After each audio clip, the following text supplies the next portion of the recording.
Students, Sandeep Kumar की commerce class में आपका स्वागत है। मैं आपको मटेरियल कॉस्टिंग में आज आपको सिखाने वाला हूं stock turnover ratio. Final year में बहुत ज़्यादा इंपॉर्टेंट क्वेश्चन है ये।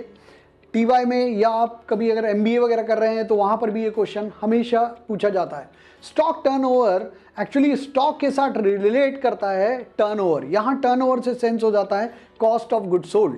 Cost of goods sold means कि आपने जो मटेरियल सोल्ड आउट किया है उसका कॉस्टिंग कितना था। तो कॉस्ट ऑफ गुड्स सोल्ड निकालने के दो तरीके हैं। आपको 11th स्टैंडर्ड से लेकर एमकॉम तक एमबीए का जब आप एग्जाम देते हैं तो वहां पर भी इस तरह के क्वेश्चंस आते हैं, क्योंकि कॉस्ट अगर मालूम होगा बंदे को तो ही वो प्रॉफिट फाइंड आउट कर पाएगा। तो कॉस्ट ऑफ गुड्स सोल्ड, जो मटेरियल आपने सोल्ड आउट करना है, जो प्रोडक्ट आपने सोल्ड आउट करना है, उस प्रोडक्ट का कॉस्टिंग क्या है ये निकालना सबसे जरूरी है। तो कॉस्ट ऑफ गुड्स सोल्ड निकालने के दो तरीके हैं। एक तो कॉस्ट ऑफ गुड्स सोल्ड, जिसको अपन COGS भी बोलते हैं। कॉस्ट ऑफ गुड्स सोल्ड दो तरीके से निकाला जाता है। एक जो सबसे सिंपल है, that is net sales minus gross profit.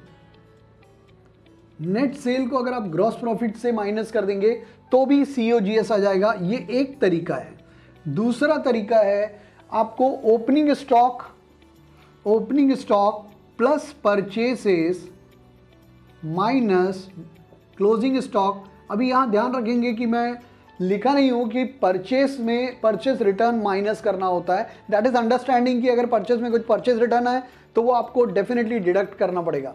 तो आपने लिखना है opening stock plus purchase. Net purchase means purchase minus purchase return. Net sale means sales minus sales return. तो आपने लिखना है opening stock plus net purchase minus closing stock plus wages plus carriage inward plus direct expenses.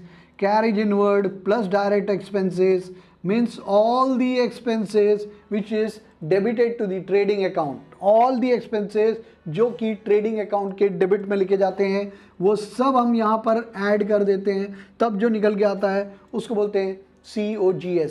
क्योंकि COGS का बहुत important role है अगर आप स्टॉक टर्नओवर फाइंड आउट कर रहे हो तो स्टॉक टर्नओवर, क्योंकि स्टॉक टर्नओवर का फॉर्मूला जो होता है, ये रेशियो होता है actually cost of goods sold और एवरेज स्टॉक का। अभी average stock means what? Average stock means opening stock plus closing stock divide by 2। किसी भी चीज का अगर एवरेज निकालना है और वो दो ही प्रोडक्ट हैं तो दोनों को ऐड करके डिवाइड बाई 2, 3 होंगे तो डिवाइड बाई 3। पर यहां पर एवरेज स्टॉक है तो आपने ओपनिंग स्टॉक लेना है प्लस क्लोजिंग स्टॉक लेना है, डिवाइड बाई 2 कर देना है, ये एवरेज स्टॉक हो जाएगा।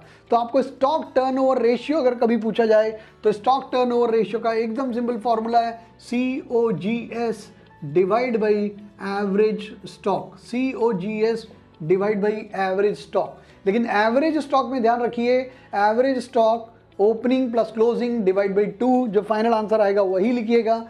ये स्टॉक टर्नओवर रेशियो हमको टाइम्स में बताना पड़ता है। मींस टाइम्स में मींस कि अगर मेरे पास मेरा cost of goods sold 5 lakh है और मेरे पास एवरेज स्टॉक 50,000 है, तो जब आप डिवाइड करेंगे 5 लाख डिवाइड बाई 50,000 तो 10 टाइम्स आएगा। इसका मतलब कॉस्ट ऑफ गुड्स सोल्ड का एवरेज स्टॉक अपने पास, एवरेज स्टॉक का 10 टाइम्स हमारे पास कॉस्ट ऑफ गुड्स सोल्ड है। मतलब जो stock turnover ratio, stock means average stock, turnover means cost of goods sold और उनका रेशियो मींस उनको डिवाइड करना। सो COGS divide by average stock, that is stock turnover ratio. ये stock turnover ratio जितना कम होगा उतना बेटर होगा, जितना कम होगा उतना अच्छा होगा, क्योंकि आपका जो कॉस्टिंग है वो उतनी कम होगी। तो कभी भी ध्यान रखिए, अगर ये टाइम्स जो आ रहा है स्टॉक टर्नओवर रेशियो, ये अगर कम है, वैल्यू इसका कम है कंपेयरली पिछले साल का या इस साल का, अगर अपन कंपैरिजन कर रहे हैं, इस साल अगर कम है मतलब ये बेटर शो कर रहा है आपके कॉस्टिंग की पोजीशन। तो हमने ये मटेरियल कॉस्टिंग में अभी जो अपन ने सीखा, इसके पहले इकोनॉमिक ऑर्डर क्वांटिटी क्लियर किया, अभी अपन ने स्टॉक टर्नओवर रेशियो क्लियर किया। नेक्स्ट वाले वीडियो में मैं आपको लेके आऊंगा जिसमें मैं आपको फीफो और वेटेड एवरेज मेथड बताऊंगा। मटेरियल इश्यूड का मेथड है जो बहुत ज़्यादा इंपॉर्टेंट है, और material costing it's a very important chapter for any cost account के करने वाले जो स्टूडेंट हैं, जिनके सिलेबस में कॉस्ट अकाउंट का बुक है, उनके लिए बहुत इंपॉर्टेंट है। तो चैनल पे बने रहिए, सब्सक्राइब कीजिए अगर आपको मेरा लेक्चर पसंद आया हो तो। Thank you.